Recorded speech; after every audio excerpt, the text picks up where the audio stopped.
Hoş geldiniz Sayın Bakanım.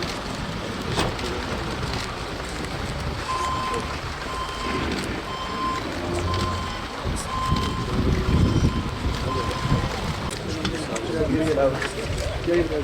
Biraz geri gel abi.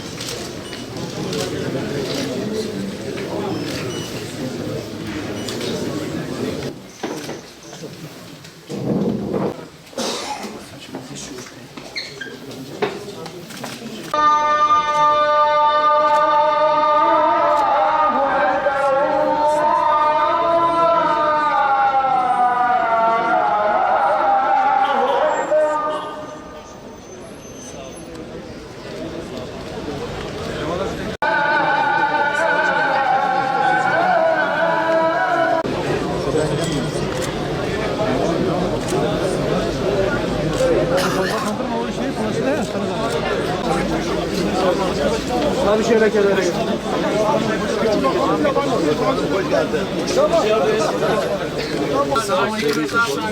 Sayın Bakanım.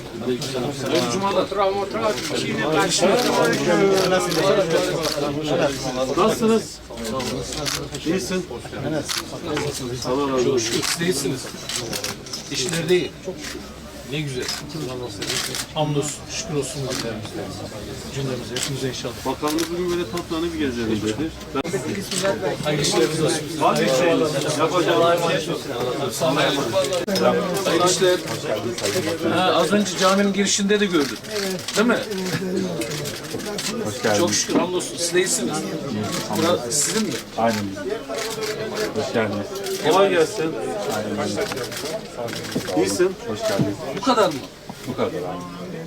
Bu işler nasıl? Hamdolsun, şükürler olsun. İyiyiz. Ne güzel. Caminin maneviyatı dükkanları sizin.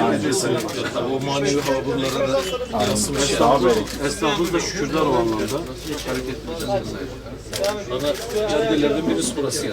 Cumhuriyet Caddesi. Hayırlı işleriniz olsun. Kendinize iyi bakın. Allah'a emanet olun. Allah razı olsun. Sağlıcakla Kendinize kalın. iyi bakın. Sağ Var olun. mı isteğin?